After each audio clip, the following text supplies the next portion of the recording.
So I'll explain what is Presto, and then I'm going to cover a little bit why you should or someone else should use Presto, and then how Presto works with Scylla, the connector between them, a few examples, and what we're going to do next around Presto. And please let me know if I pass my time here. So Presto is an open source tool developed at Facebook about 4 years ago. It's written in Java, and it's ANSI SQL, and I'm saying SQL compared to SQL. It's an ANSI SQL distributed engine. And when I'm saying ANSI, it's not 100% compatible. Sorry, it is compatible, but it's a subset of the operation. But it's still a very big subset. So it includes a lot of features like join, and nested select, and group by, and other features, and I'm going to demo a few of them later. Presto can connect to many data sources, and that's one of its big advantages. It can read data from HDFS and S3 and Cassandra, MySQL, Kafka, of course, Scylla, but Redis as well, and even more, and it's pretty easy to add new data sources. Not only that, Presto can combine more than one data source for one join. So if for many reasons you have more than one NoSQL or SQL database on your operation, Presto might be very useful to you if you want to combine data from more than one source. So a quick comparison between Presto and Spark, because that's the two tools that we are going to cover in this session. So Spark is more of a programmatic API. You write programs that interact with Spark, and that's have advantage and disadvantage. It's better if you want to do some iterative algorithm, very common in machine learning and such. Then Spark will be probably easier for you. Presto is a SQL interface, so it's easier for people coming from maybe data science domain or a traditional rational database, etc. You can use it with tools that talk in a SQL interface like Tableau and other, or directly from the CLI. And usually both of them are used in the same organization. It's not like they are contradicting each other in any way. So why should you use Presto compared to other tools? And the comparison is usually between Presto and Hive. Facebook extensively use both Presto and Hive, and they develop Presto to overcome Hive issues, mostly speed and latency. So Hive is a tool that is based on MapReduce. You write a query in a specific language, which is not SQL, but some variant of it. And it's break it into a tree of MapReduce, which take a lot of time and have a huge latency. Presto try to overcome this problem. It's not based on MapReduce like other tools. It's customized for SQL. They did a lot of effort to make it fast, even though it's written in Java. Sorry about that, but they did a lot of tricks there. They instrument query directly to bytecode. They're trying to avoid garbage collection by keeping a serialized chunk of data and not trying to allocate or deallocate all the time. And more tricks like that. It's very extensible. I already mentioned it can query from different data sources, but internally as well, it's built on a plugin mechanism, and you can extend it in many different ways. And that's one of the reasons it became popular. So who uses Presto? First of all, Facebook, I mentioned them. Netflix are also use it extensively, and they blogged about it. Airbnb use it and build tools on top of it. I will show one of them later, and many other companies as well. So how Presto build? So I mentioned it's distributed. The client send the query to a coordinator, and the coordinator first, of course, need to parse the query, convert it to a tree data structure, analyze it, parse it, and then plan an execution plan. An execution plan will be to send the work to a bunch of workers, usually more than one. They will do some execution, pass it to the next phase, which usually is another worker, which summarize the output of all the other worker and send it to the client, and it can be multiple phases like that. And the scheduler is the one that coordinates and all of that, letting each worker know what they need to do. Along this process, Presto talked to the data source on 3 different APIs. So the first API is a metadata API. That's the API that Presto used to fetch information about tables, column, data types, and this kind of information. The second is the data location API. Presto tried to get as maximum information from the data source on where is the data located physically, on which server. Of course, with the goal of trying to make the calculation as close as possible to the actual data location. And the last API is a data stream API, which fetches the information from the data stores, start the processing, and then move it to the next worker. So if you want to add, I don't know, another data source for Presto, you need to implement these 3 APIs, and that's what the guys that build the connector to Cassandra, which we also use in Scylla, did.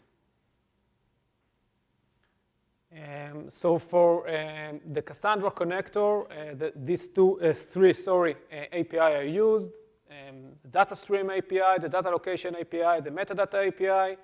And one of the reasons that I mentioned that at least it confused me at start, that Presto used both CQL and a little bit of thrift, especially on the data location, and it used thrift only in specific cases when you query for more than 200 partitions at a time.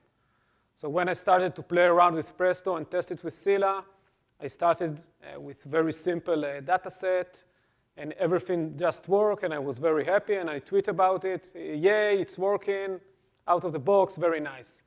But then other people who are a little bit smarter than me, with more experience, try to put a bigger data set on it, and it's failed, and because the thrift was not there yet. And at some point, it started to use thrift to get the data location.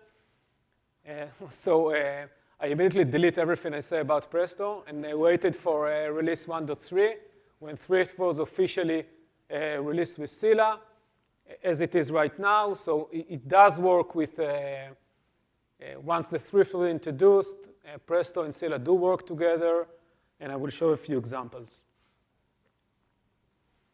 I'm going to skip, there is a slide here about configuration. I'm going to skip it because it's not very interesting. And if you go to the Presto documentation, you will get all the possible configuration. OK, so let's jump to a few examples. So the first example is a very simple data set that you enter into Scylla, in this case through the CQL SH. Please note that Presto does not support action like create table or create key space or something like that. It's mostly for analytics and for reads. So you cannot use it to do all the operation that you would do in Scylla. So in this example, I create a table, which is called users. And then I'm querying this table from Presto. You can see that I'm doing a where filter here with a range of partition keys, which is actually impossible in Scylla or in Cassandra. In Presto, you can do it, but it's not very efficient, but you still can do it. So it shows you that the power of the query language is more extensive than Scylla. Another example may be more realistic. By the way, I took this example from the large partition blog post. It's an example that a sensor ID is a partition key, and you have a timestamp as a clustering key. And I will publish the data that I use for this example later, once you download the slides. And I have 2 Presto SQL examples here. Again, I'm trying to show something which is not available on the CQL that Scylla exposed. So the first is doing a histogram on a specific partition ID, which will be very efficient on Scylla. And a histogram that go through the partition and split the value per the time. The second one is doing a group by on all the sensors and doing an average on each partition. And in this case, trying to show that my home is cleaner than your home.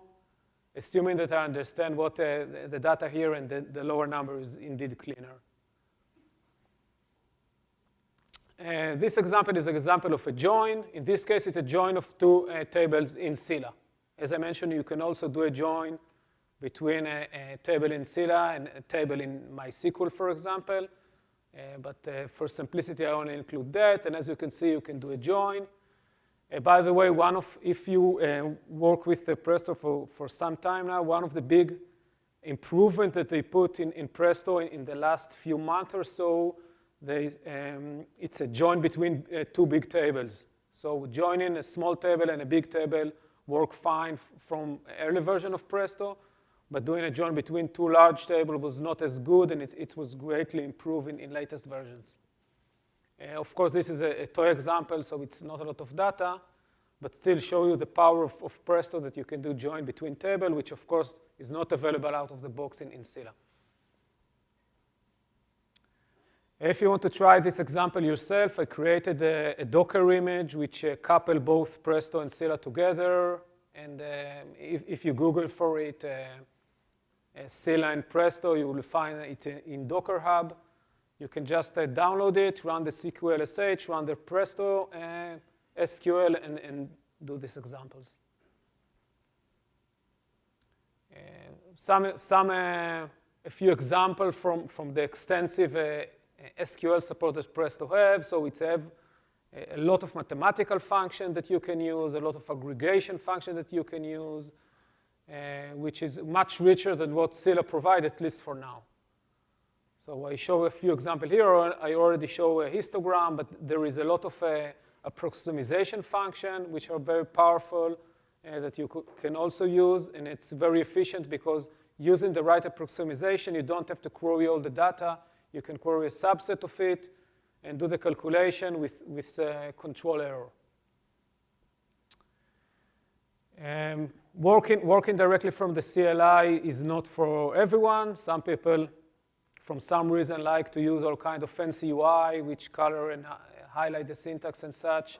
And a few of them are available on top of Presto. I think this is the more popular one. It's Airpal, developed by Airbnb. I didn't use it extensively, but from what I did, it's pretty straightforward and easy to use. Last, what's next, at least for myself and in general for Scylla with Presto. So first of all, as I mentioned, you can try it yourself.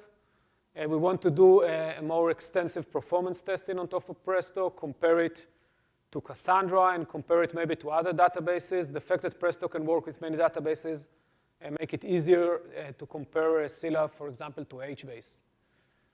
And on the longer term, we're thinking about doing all kind of analytic performance optimization, but maybe Avi will mention something about it in his session. So I don't know, by the way, if he will. So we'll see. So what is Spark? So when I put this slide first, my boss told me everybody knows what Spark is. So who knows what Spark is? Great. So you're not going to drink a beer with me tonight then. OK. But if you still don't know what Spark is, please join us in the evening and ask us what Spark is, and we'll be more than happy to tell you what Spark is. Why Spark in Scylla? So basically, we want to make sure that you get faster analytics with your in-memory solutions. It's very close to real time, as Tzach said before. The iterative part of it, helping you build like machine learning capabilities, is something that people are anxious to do today. And with Scylla, you get a very, very good resource management and efficiency for multiple workloads. And we're going to show you a little bit more about that one. Spark architecture, basically a distributed architecture. You have your context server or application, and then you submit your job into your manager. Goes into the different workers that are distributed into a cluster. One thing you have to remember, all your data is typically persistent inside your caching layer, meaning in memory. So what happens with RDDs at Scylla? What we found out, most customers are, and people here can probably comply with that, do not know how to model their data. So the first optimization part that we find out when we are working with people is that modeling is not efficient. They don't see it on the first side, because using Scylla, you can be able to actually shard better and putting the right partitioning key helps you get into the data much, much faster. So please, look on your data model. It's going to help you a lot. Definitely, you're not going to be able to see all the benefits directly, for example, on other databases. But the ability to have different shards or sharding it more efficiently is going to be much more efficient on your use cases. It's simple. We are able to get really out of the bat around 6 times better in every type of execution that we get into.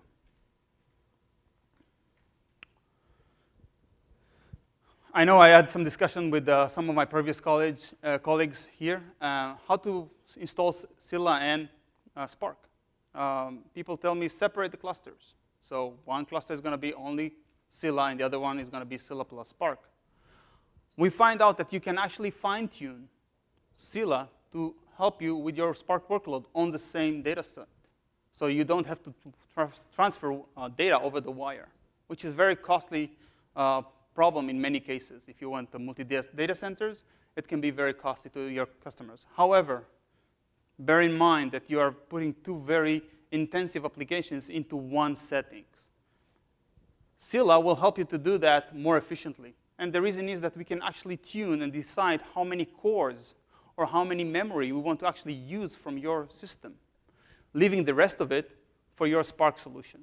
So at this point, we can actually really collocate nicely and play and behave very in civilized world the same solutions. So you don't have to bear that cost of transferring data from one data center to the other just to do your analytics.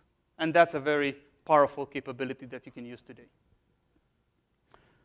Yes, I know there are customers who will say, that's not going to happen.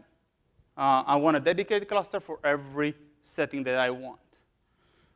Take into account, you're using that one. Spark has thresholds. It's going to kill your jobs once it doesn't get the data on time. So you have the locality weight features inside your cluster. You really want to make sure that you fine-tune it correctly. With Scylla, it's easier. Our networking solution can help you migrate the data from your Scylla cluster to your Spark cluster faster. However, you want to make sure that you fine-tune your solutions correctly in that case. Again, think about your network. As you saw with previous presentation, that can be a really painful part of your solution buildup. What do we have to make sure that when you set up your Scylla cluster and your Spark cluster?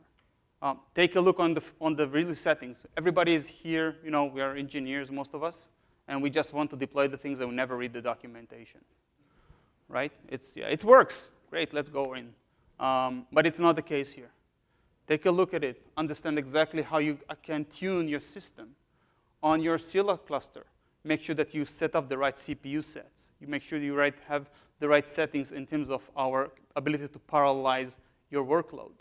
On your Spark worker nodes, make sure you dedicate the right cores. Otherwise, you don't set that feature, that flag. It's going to consume all the cores. At that point, you're going to get a contention. This is where things can become sluggish, when things doesn't work for you anymore. Really want to have a very good look on your setup to make sure that you are optimizing our capabilities. Divide the core based on your expected workload. We've seen customers coming in and say, hey, you know what? Scylla doesn't work for Spark at all. Why is that? Because I don't get the benefit that I wanted to. Glover and I were with a customer, and she was trying to get simple queries going in, and it completely failed. And the reason is that really she didn't tune correctly neither the Spark nor the Scylla settings. Again, make sure that you understand your workload. She was just trying to insert data into their cluster. That's all, not more than that. Once you actually tune it correctly and you divide the cluster, for example, in that case, 50-50, we were able to perform 66% better than any other database that she tried. That's the use case that she had at that moment. Memory settings. Think about every per worker memory that you get. Again, go into the settings, do the legwork. If you don't do that, it's going to cost you. Spark will take memory as it can as well. The problem with that is that we as Scylla will do the same thing. At that point, out of memory cases, going to be something that you're going to experience. And this is not something that you want to do in production. So basically, make sure that you set correctly all your settings in terms of the capabilities on the cluster itself. One more thing, when you submit your job, some people submit the job setting up the executor memory from the application itself. Make sure that you don't override other settings as well. Building a Spark solution together with Scylla, we're using the regular Cassandra connector. It works perfectly with Scylla as well. We use collocated 3 nodes of Scylla and Spark. What we did is divide the cluster 2/3 and 1/3. This is what we see works perfectly and really, really efficient to the customers. 24 cores for Scylla per node and 8 cores for the Spark part. There are out there benchmarks from people that are partners and users of Spark and Cassandra. And typically, what you'll see that you cannot tune those features. Divide, again, the memory correctly. And we know for sure that today we are able to support the Spark Cassandra Connector 1.6 out of the box. The 2 solutions are installed together, a Spark standalone setting, as well as a Scylla on the same servers. As I said before, think resources. If you go in and just, OK, I'm going to just build, make distributions, and that's it, it's not going to work. You really have to be very careful about your settings. Better modeling, work with your database guy, with your DBAs guys to have the right data model on your solution. And data locality can be a blessing if you manage it correctly. Once again, we found out that people are able to query the data out of Scylla directly into your Spark RDDs, do your analytics, and get the performance you're looking for. What's next from our perspective? Try it yourself. We have a great guide on our web. We're going to also improve it more and add more features and settings to that one. We still have to publish the performance and testing that we did. Some of our results shows us depends on the data model and depends on the use cases, between 30 to 66% easy out-of-the-box performance gains with Scylla. If you're using Scylla and Spark together, please tell us about it. We would like to know your experience and your capabilities. And that's it for us. Any questions that you might have?